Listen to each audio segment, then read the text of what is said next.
What's up? What's up, buddy? How y'all doing today? Another reaction video. Title of this: The Homicide of a Beloved YouTuber. Looks like a crazy accident. Let's see what's going on here. What's up, everybody? Like the channel, subscribe. We're gonna keep doing it. Holy don't want to look. I don't want to look. Oh, damn. Mango. Yo, car accidents? God forbid, bro. Scariest thing. Oh my God. Somebody. I know. I actually was a fan. It was flip. He reminded me of you so much. When I get out of here, I'm going to start a YouTube. I think the first video I should make is like about this. On January 31st, 2025, a white van smashes into a car stopped at a red light, leaving the beloved YouTuber known as Desert Drifter in critical condition.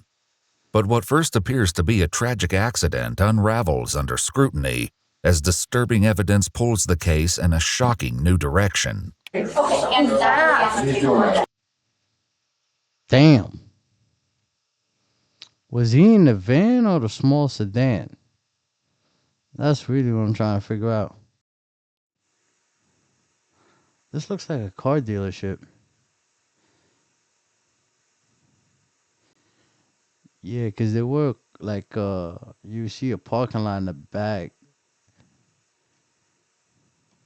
It's almost like it sped up before it even got to him. There was no, you'll see. The following is based on official police records, and the footage has never been seen before until now.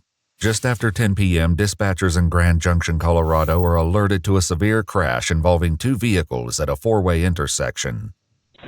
911, this is Chennai. What is the address of your emergency? Hey, I'm on the corner of North and First, and there was a crazy accident. Okay, Maybe that's them calling. Here. Yeah, we're getting a lot of calls. Were you involved? Look like a couple young. No, I was not involved. I'm a total. I don't want to look. I don't want to look. Okay. Oh. Nearly a dozen calls flood in, including one from two witnesses who saw the incident unfold. The guy was driving sporadically. We could see he ran a red light before. He was hauling butt down the road. And Oh my God, baby, we got Okay, gotcha. we got to stop.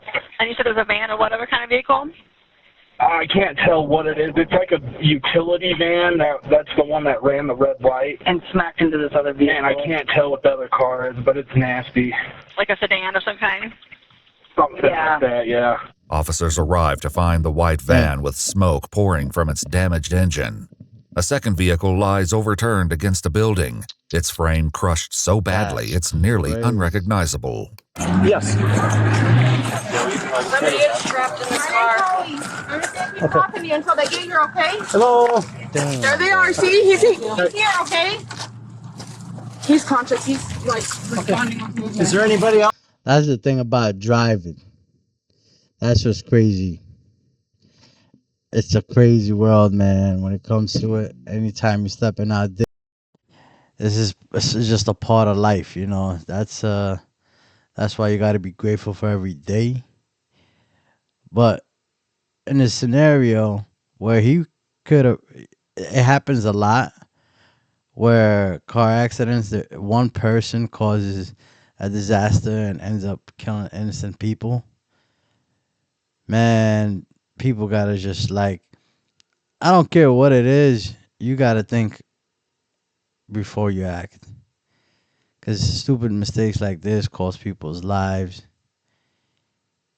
People go to jail.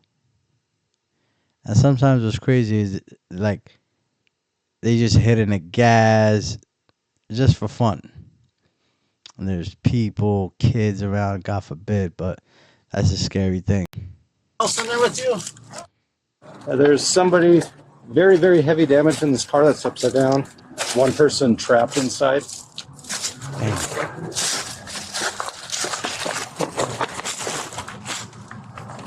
That's all. Oh my God.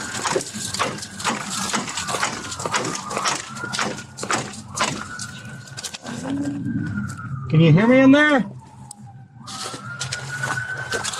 Hello, can you hear me? Is there anybody else? There's more to tell about this video. It doesn't seem like the accident is really why it's been uploaded. Shit upload with us, but yo, their videos are top notch. Stuff in that one too? Yeah, there's a guy that takes it out. Okay. You try to talk to him and get him woke up. I'll go check on that guy. Oh. Are you okay? Hello? He's breathing. He's breathing? He's breathing, Okay. but he is unresponsive. Okay, is there anybody else in there? Are you by yourself? It's just him. Hey, 35, 58. are you okay? I know you were just in a car accident. You're okay. You're okay. You're gonna be okay. Can you? We're gonna need at least 2 ambulances. He's not responsive. Will you guys try and go on the other side? Yeah. Damn, that's just crazy. They need to flip that far over. Not gonna be able to get that open. He's breathing. He is breathing? He's breathing. He's unconscious. He's buckled. We're gonna have fire. They're gonna have tools on that. He's on the passenger side. Is he awake? Breathing. He's breathing. He's not conscious. He's buckled in there. Copy. Jules! Listen, it's called Connect Team, and it's insane. I don't do schedules or timesheets manually anymore. And it works? Oh. The driver of the overturned car is later identified as 36-year-old Andrew Martin Cross, the YouTuber known as Desert Drifter. While a rescue team prepares to cut him free, an officer up the road tries to keep the other driver calm. Dude. All right, there you go. Yep. All right, just, yep, ambulance is here. Fire truck's gonna try to get you out, okay? Bro. Okay. You're doing good, just keep awake, all right? Bro, I'm human. What's that? I'm human. Yeah, you're doing good. I know, dude. You're doing good, okay? Bro, I'm human. I'm trying to get home. The driver of the van is identified as 37-year-old Ragnar Nicholas Nick Crystal, a U.S. Army veteran. The front end of his van is completely crushed, and the dash and steering wheel has effectively pinned him to the on purpose. Do not tell me he knows him somehow and he did this on purpose. driver's seat.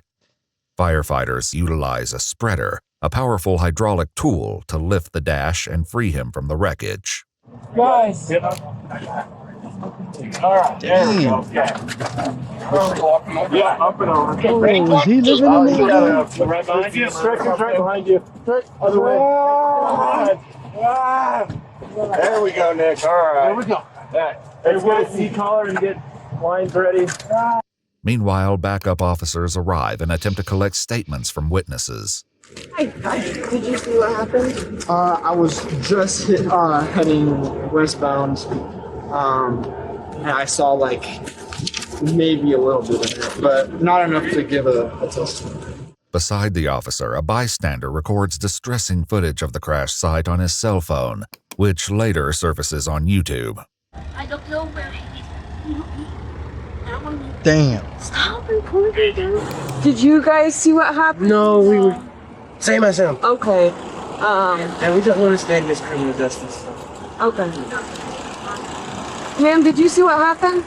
I didn't. I was sitting at Stinker. I saw the explosion, but I didn't actually see exactly what happened. Okay. I'm an Uber driver. I was waiting for a call, and so I rushed over and called 911 and tried to do a little assessment for an operator. I really couldn't tell you what happened. I mean, it's, yeah. My car is mangled. Yeah. Once Nick and Andrew are both freed, they're transported by ambulance to St. Mary's Hospital in critical condition. For first responders who remain at the scene, it's difficult to imagine how both drivers survived such a violent wreck. So they survived. This, he was wearing a seatbelt. Yeah. I think he smacked his head right on that windshield. Well, I'm sure he smacked into a lot of stuff. I can't believe that guy in the van was talking. What were they chasing him? We weren't chasing him for anything. We were told that he was running from the cops. This guy was running from the cops. He came through the intersection and checked him out. No. No? No. That's what we were told. We're like, where'd this come from? Who told you that? I don't know. Well, Yeah, no. It was passed on to one of our guys, and then they passed it on. Yeah. Rumor mill. Yeah, that's how that stuff starts. Yeah, exactly. Rumors aside, officers are still a long way from understanding the truth of what happened here tonight. An officer arrives at the hospital and attempts to question Nick, the driver of the van, but this proves challenging. Hey, Nick. I'm Officer Keys. Please release my body. Can you tell me what happened? Don't grab there. Why is it my fault? I didn't say anything. I just asked you what happened. These crazy people want control. Okay. Can you tell me what your name is? Can I have my body back? Though his words make little sense, it's still too soon to determine whether that's due to injury or something else entirely. Back at the scene, officers gather statements from more witnesses, but even with their combined accounts, it's difficult to pinpoint exactly what happened. This car was facing eastbound on north at the red light. White car blows the red, smashes into this one, crashes, like drags this thing, pushes it, and I'm thinking it trips right there at that curb. Oh shoot! That right there hits that, spins or flops over, and that guy continues, and he could see. I'm assuming way before that. The tire's either on its rim or was trying to brake because these big old gouge marks. ¿Ha tenido un accidente? Comuníquese con las oficinas legales de Brandon J. Broderick. Nearly 2 hours after the crash, Andrew's wife Evelyn arrives at the scene. She would later explain that Andrew was on his way home from backpacking and filming for his YouTube channel at Bears Ears National Monument. When he never made it back, she tracked his phone to the intersection. Andrew was just 4 minutes from home. At the hospital, an officer answers what few questions she can from Evelyn as she relays the information to Andrew's family over the phone. You know how fast the person is going? A little over the speed limit. A little over the speed limit, so probably speed limit's like 30 there. Yeah. Is there any other information you can share with me? No, that's all the officers can share. It was not his fault. It was not his fault, is all that they can confirm, which just pisses me off. According to public updates posted by the family, Andrew underwent surgery at the hospital to control bleeding in his brain, and his condition stabilized. Traffic cameras captured the moment his Subaru Outback came to a complete stop at the red light. 7 seconds later, the white cargo van plowed into the back of his vehicle, sending it barreling through the intersection. Andrew's father later made a guess at how fast the van was really traveling through the 35-mile-per-hour zone. Am I out of the ballpark if I suspect? Sending it barreling through the intersection. Andrew's father later made a guess at how fast the van was really traveling through the 35-mile-per-hour zone. Am I out of the ballpark if I suspect that he was hit from the rear at something approaching 80 miles an hour? Yes, you'd be right on. However, these angles failed to capture the van in the crucial seconds before impact.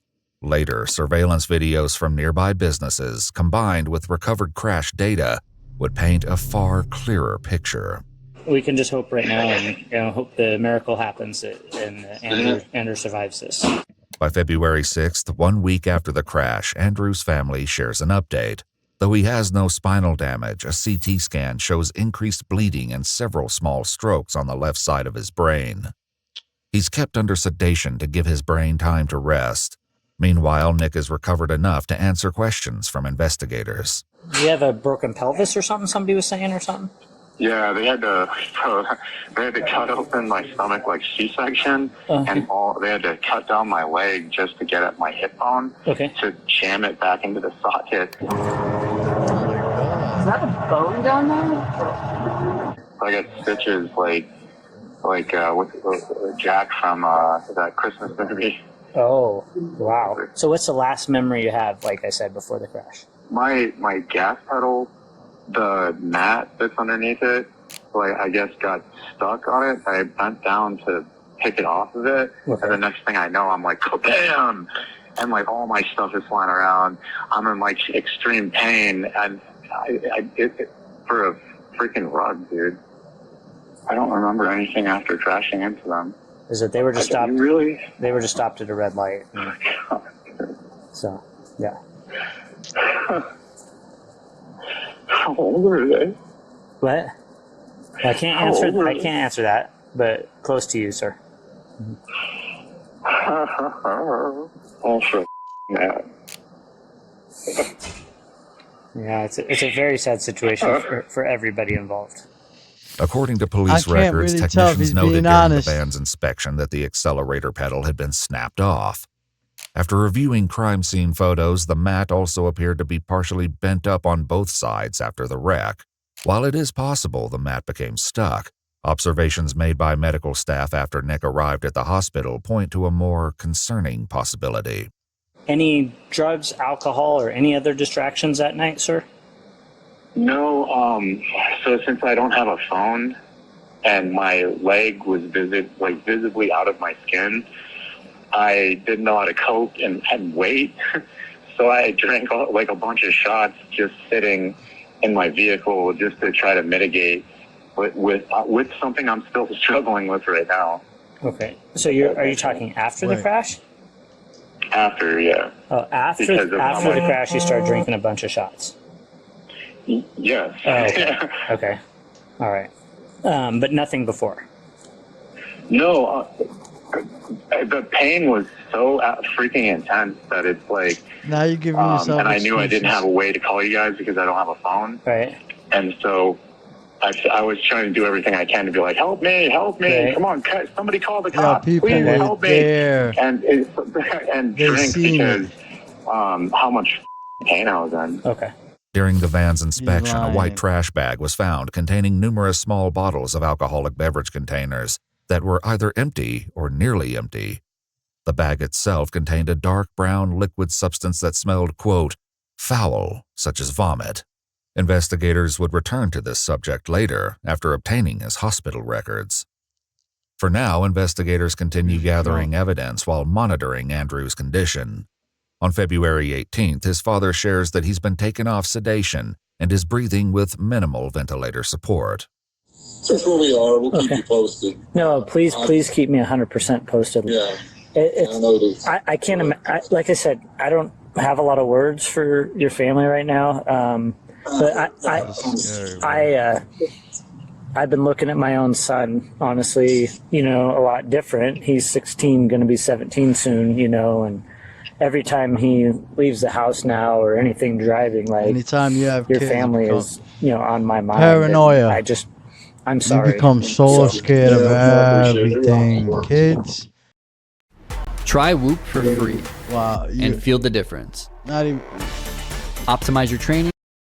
Andrew is still in the ICU on February 21st when Nick is finally discharged from a VA hospital.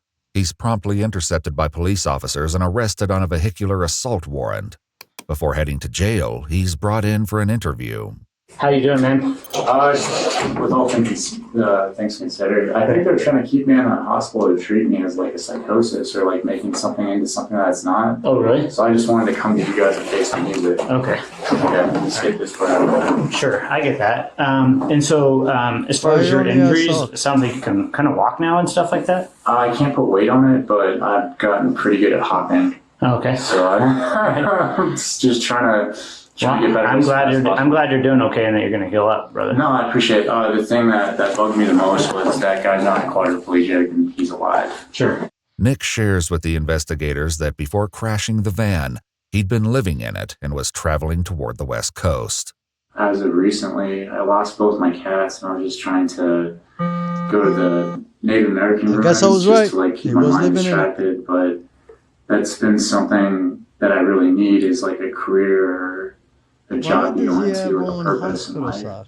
Interestingly, many of the videos on the Desert soon as Drifter he left YouTube the channel hospital, feature they Andrew arrested him? visiting ancient ruins and prehistoric sites. According to a video posted by his wife Evelyn, exploring these landscapes left Andrew with a, quote, sense of peace and purpose. I came back to a country that said 9/11 was a scam and, it's like we were murderers and all kind of stuff. So it was really hard to get help and meet anybody knowing that I was a veteran, especially in like super liberal states. Okay. They had a lot more animosity. So I was just trying to drive around until I found a state that accepted a veteran just trying to get back on his feet. Claiming he has little memory of the crash, Nick listens as the officer walks him through what they saw on the traffic cameras. When it hit, right, you guys went across the intersection, you shoved the other vehicle, goes... Feel it. Yeah, no, I'm sorry. No, you're fine. No, take your time. No, it's fine. And so it shoves into that light pole on the southeast corner there. And then from there, your van continues eastbound along the sidewalk, comes to rest in an upright position, and the other vehicle overturned, unfortunately, from there, okay? He then returns to a familiar story, one that quickly falls apart under scrutiny. It was like being in a dream. Nothing seemed real. Like I was in complete shock. All I could feel was pain radiating all through my body. Okay. I didn't know what to do. I keep emergency shots I have like emergency kit with like Band-Aid and stuff. Okay. And so I keep shooters in there, and I just remember drinking them and throwing them out the window. As imaginative as his explanation might be, it's in direct conflict with witness statements and what's clearly observed in body cam footage. He's breathing. He's breathing? He's breathing, but he is unresponsive. Did you ever see him eat or drink anything while they were in front of you? No, for the majority of the time he was unconscious. Okay. I don't know how to explain it. Right. It was like, I wasn't me, this isn't real, this isn't happening. And I think it was like a dream. And so doing the shooters was like me trying to connect back to reality almost. I don't know how to explain that. Hospital records would later reveal that Nick had a blood ethanol level of 0.201 when his blood was drawn at the hospital at 1:45 a.m., nearly 4 hours after the crash. Detectable amounts of fentanyl and THC were also found in his bloodstream. Investigators also shared something with Andrew's father that has disturbing implications. We have a ready report. Do you know what that is? No. Report every drunk driver immediately. Oh, okay. We have that from hours prior to the crash, out near the Palisade area. Okay. With that van. But that was quite a few hours prior, but had already reported that they were possibly, under the influence at that point. Have you ever gotten a DUI before or anything like that? 11 years ago. Oh, 11 years. Oh, quite a while ago. According to police records, Nick was arrested in February of 2014 and charged with DWI, aggravated DWI, and reckless endangerment. He was sentenced to 3 years of probation. However, the potential consequences this time could be far more severe given Andrew's condition. The guy hit's not a quadriplegic, he's not dead. I have no idea what his status is going to end up being. I mean, he's still at the hospital, right? And he's still not doing very well at all. But I don't know what his end result will be. He's not alert. He's not awake. And so I spoke to his father. I've spoken to his wife a few times.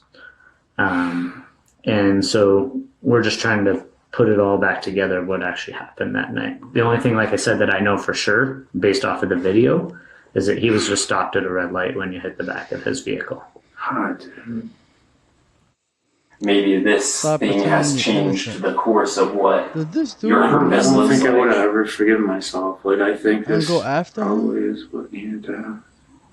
Even if this incident changes the course of Nick's life for the better, Andrew's father would likely disagree that it was worth the cost of what happened to his son. How are you doing? I can't imagine. Damn. It's not. Oh my God. It's messed up. Like it should not happen. No, it should never have happened. It's not even explainable really. And it's not in any way. Like, so there's, when I've dealt with a lot of crime in my 19 years straight. There's sometimes where people are victims, right? And then there's victims, right? And this is one where it's just 100%. He is a victim every way. Is there anything you want me to tell the family, or that you would say that? I would gladly give my life because I don't have one, for that person just to wake up and have one. Okay. Right. Following Nick's interview, he's booked into the Mesa County Jail. But the case is far from over. Crash data, additional surveillance footage, and There Nick's has to own be private something confessions will soon cast the incident in a much darker light. Were you admitted to any New York juvenile detention center when you were younger? You need to know that a global settlement may be coming in 2026. New York staff. There's a lot of questions. For now, Nick reaches out to his estranged mother, who's all too familiar with the victim, Andrew Cross. Hello, Nick. Oh my God. Mama. I'm so glad. I'm so glad you're alive. I hit somebody. I know. I actually was a fan. Yeah. He reminded me of you so much. Eric and I used to watch his videos. In fact, we were going to go and take trips to some of the places he'd been just to get out and do something. Andrew's YouTube channel, described as exploration and adventure with a historical twist, mainly focuses on solo hiking treks in both well-known and remote areas, often highlighting historical sites and artifacts. Damn. While collecting Andrew's belongings from the totaled car, his father shared further. Oh, do not tell me he seen him. He knew who he was. Felt some kind of jealousy. Was drunk. And decided, you know what? Oh my God. And the way his mom compared her son to him. I would never recommend comparing people to other people. It causes hate, jealousy, especially with your mom. It's like, oh, you could have been this, you could have been that. Yeah, but if you ain't right in the mind and whatever happened, whatever, he's a veteran, maybe experienced some type of PTSD. Veterans go through certain things. They lose it sometimes. Maybe they see some crazy stuff. Maybe that's why a lot of them become alcoholics, and alcohol is never good for you. Never. But let's see what happened, bro. This sounds like some iffy stuff is going on. Details about his son. He was a history major undergrad at Virginia Tech. He started this channel on a whim because he had an interest in the as you know, these are referred to them, the ancient peoples that populated the lands to our west and south here. So he started putting his videos up, and in less than a year he had over 400,000 subscribers. To date, his YouTube videos have amassed over 97 million views. I've been doing this stuff for years and never would have imagined that other people would be interested in coming along. 3 weeks Looks after like the such a crash, good dude, updates show bro. that Andrew has begun to respond to pain, which his wife Evelyn writes is a positive step in the right direction. Meanwhile, Nick continues speaking to his mom from jail, describing his van life adventures. I was going long-term camping. Mom, I saw the most beautiful things in nature that really... So, Jesus in the Bible, he's like the embodiment of like feminine and masculine. I think that's why he has like a big heart. And in the military, they only teach you how to be masculine. You know, how like feelings are poison, and like, talking about your feelings is something gay or whatever. But like, when I was camping, I saw the entire Milky Way. And I was crying for the first time in my life. On February 22nd, Andrew's sister shares that he's developed pneumonia, but continues breathing on his own with little support. They also begin reading him comments left by his fans, who pray relentlessly for his recovery. In a video call recorded from jail between Nick and his sister, they discuss what Andrew's condition means for his case. Yeah, so I guess Andrew's going to make it out of this, which is good. Yeah. Which is like kind of a godsend, dude, if I'm really being honest with it. Given the type of family he comes from, I don't think they're gonna try to like really mess you up, man. You know? Well, I think if Andrew makes it out of this, dude, I'm like, like, I'm pretty God, emotional God, about that, like, dude. had your back on this. Like, you have to see God. Like, God crashed you both. Like, but God's kind of like coming out on this one. No, I don't want that to be on my conscience, and like, I think all of this happened for a He reason. did it on February purpose. 28th, Andrew's sister Jenna provides another update on her brother's condition. Writing, his responses to neuro exams haven't changed. If anything, they've become less noticeable. The statistics about Andrew's likelihood to have a moderate recovery or even regain consciousness are discouraging. And it seems like the more info we get, the bleaker the picture. As officers visit with Nick at the jail, he requests an update. Is Andrew still alive? He still is, but I don't know that it's looking very good. So I do know he's in extremely bad shape, but you know, his family's there praying for him and stuff, and but I don't know, man. Just to be perfectly honest, I don't want to hear that. If he makes it even, I'm still gonna make a YouTube about that. Yeah, or something. Do something. Just to prevent people, because it's like I can't even sleep. He did it on purpose. Yeah, I think, and you know, I do know of folks that go around and like speak at different, like maybe I would like to do it while I'm still in and have the kids see me get shackled back up. Because it really would.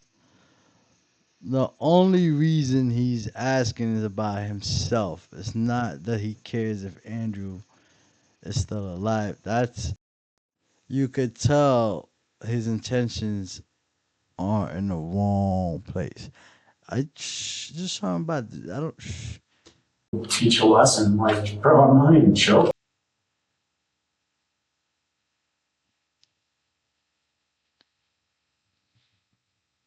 Jealousy is an E thing. Yeah. What's your name? Sir Duncan the Tall. Never heard of him. You know, every night in the Seven Kingdoms. As Andrew's condition declines and Nick remains behind bars, investigators continue analyzing the evidence. In the week following the crash, officers met with nearby businesses, gathering two new angles of the crash. The first offers a wider view of the street, and the audio captures the moment of impact with disturbing clarity. Definitely that.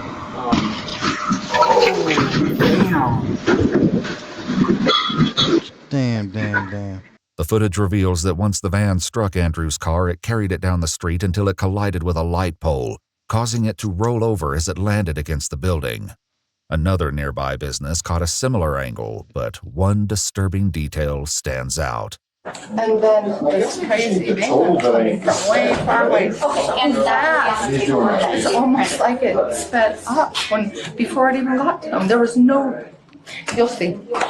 In video footage recorded on an officer's phone, the van can be seen gaining intense speeds before smashing into Andrew's car at the stoplight.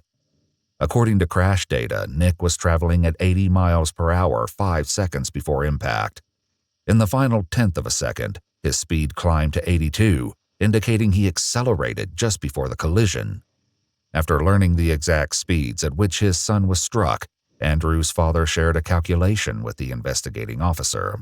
The weight of that van I estimated to be 10,000, his to be 4,000. Speed of travel, 82 miles an hour, his car being stationary. And the Google's AI, artificial intelligence module spit out the calculation because they laid it all out in 6 steps. But the bottom line is that he suffered an impact of over 87 G's of force. Wow. The report also notes that a stuck floor mat would not explain this acceleration, and that a reasonable driver would have applied the brakes. Despite all the data, nothing could explain what compelled Nick to speed up before striking Andrew's car. I've been through some tough stuff, dude, and I didn't have a means to react because I have insecurity issues and PTSD, this kind of. I did say it's PTSD. And so, like, I don't know if my subconscious took over that night as like Dr. Jekyll and Mr. Hyde, but like, I don't remember anything, dude. Yeah, I'm tired of even hearing that because of who was targeting me for so. No, it's fine. It's hilarious. While it's unclear exactly who Nick believes was targeting him, he spoke further on the topic with his mother. There's some YouTuber like bragging to the internet saying she was hacking my phone. You know, it's like it was a pretty traumatic 7 years ever since meeting Ross. And instead of doing hard drugs and becoming a criminal, I did everything I could to keep my sanity. And what happened with Andrew was a complete mistake. I never intended that to happen. You know?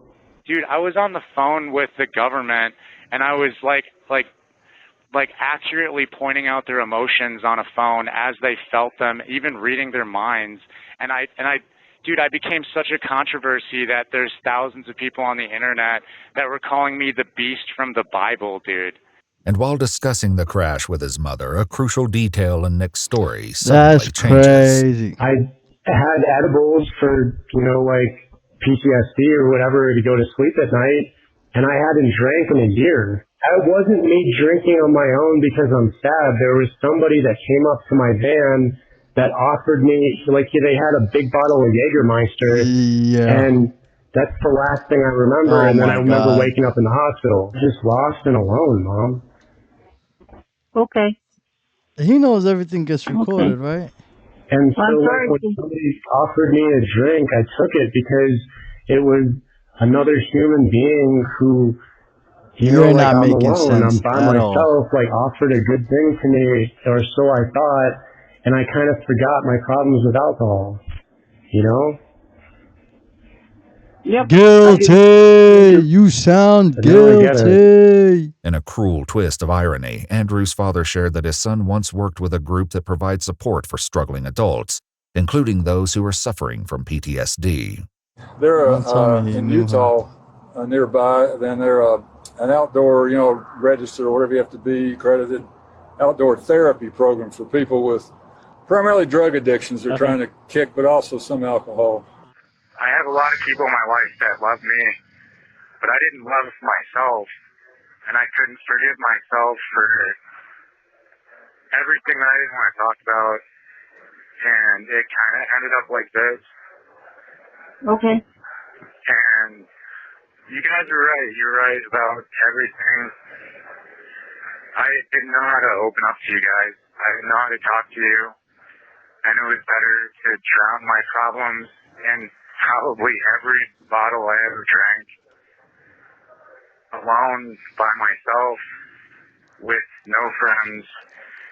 But I think this kind of needed to happen because the last time we ever talked was when I got my first DWI. Yeah. And I think it's ironic. The only thing that I want is for that guy that I've hit to make it through. As he continues sharing with his sister, Nick reveals the plans for his own future. There were so many thousands of people Life in demanding jail. that I got a gift, and they couldn't figure out where it came from, whether it was a brain injury or somebody's You looking did it over me. purposely. And Not I even think all this 15, needed 20. to happen. And You need life. I have an idea of what I want to do when I get out. Maybe to make a YouTube, but I wanted to make tents and sell them because I got into sewing. But just to travel with that message too, just have free coffee and be like, hey, if you don't buy anything, I've been lonely for a long time and I admit it, and it would be good to just have coffee with somebody. But if you want to buy my stuff, that's cool too. You're a multifaceted person. I can't see you saying to one Nick. Gemini. Well, then help me make it, and then be a part of the channel. You know what I'm saying? Okay, there. Why not? Yeah. That'd be really cool. And I think the first video I should make is about this. But while Nick dreams of a future in the spotlight, Andrew continues to decline. On March 2nd, 1 month following the crash, Andrew's sister announces the family's difficult decision to remove him from life support, following multiple strokes affecting important parts of his brain. She writes, "We know that a life dependent on machines is not what Andrew wants." It had to be exactly this way. It had to be a guy that you would have loved. If it had just been some schmuck, maybe this wouldn't have hit so heavy, but he's a good dude, man.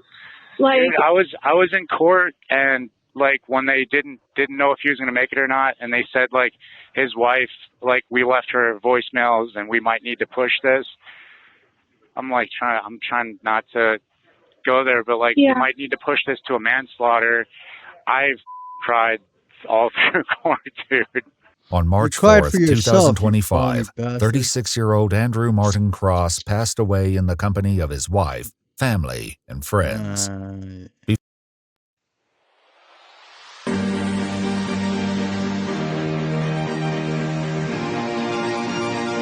Sad.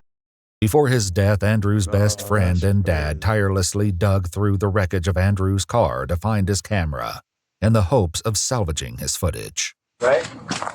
He's got a camera that's on a pole that he does a lot of filming with. Yeah. And wait a minute here. He uses that one. Yeah, he uses that. Do you know what it looks like? Yeah, it looks like your body cam.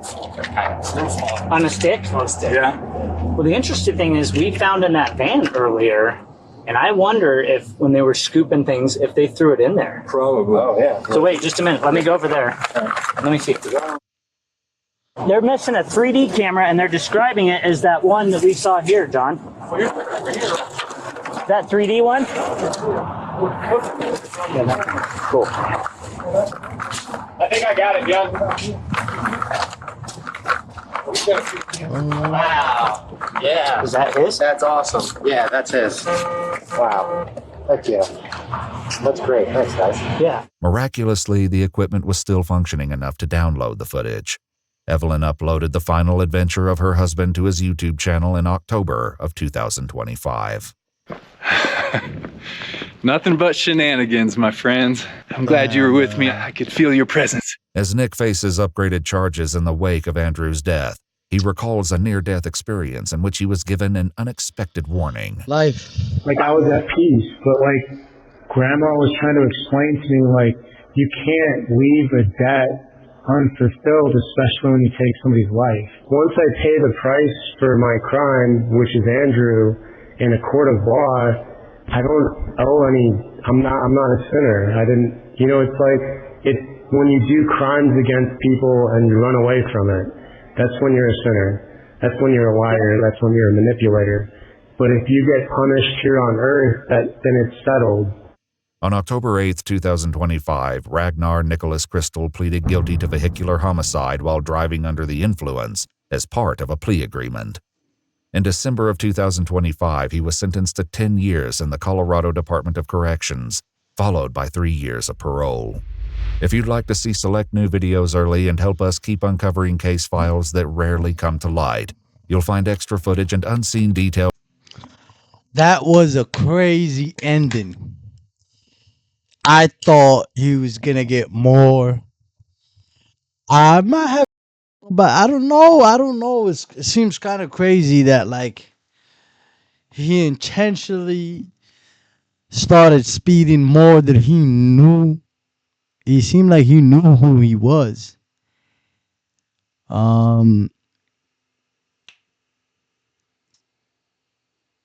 It's 10 years. Come on now. I don't know. Well, you know what they say. I felt like he deserves more, because he just took a man's life. He wasn't doing anything wrong. Man was successful on YouTube. Could have been right now like at 1 million subscribers. Could have kept, and this is, damn, that's what's crazy. Life, it is what it is. Y'all stay safe out there. Peace. Later.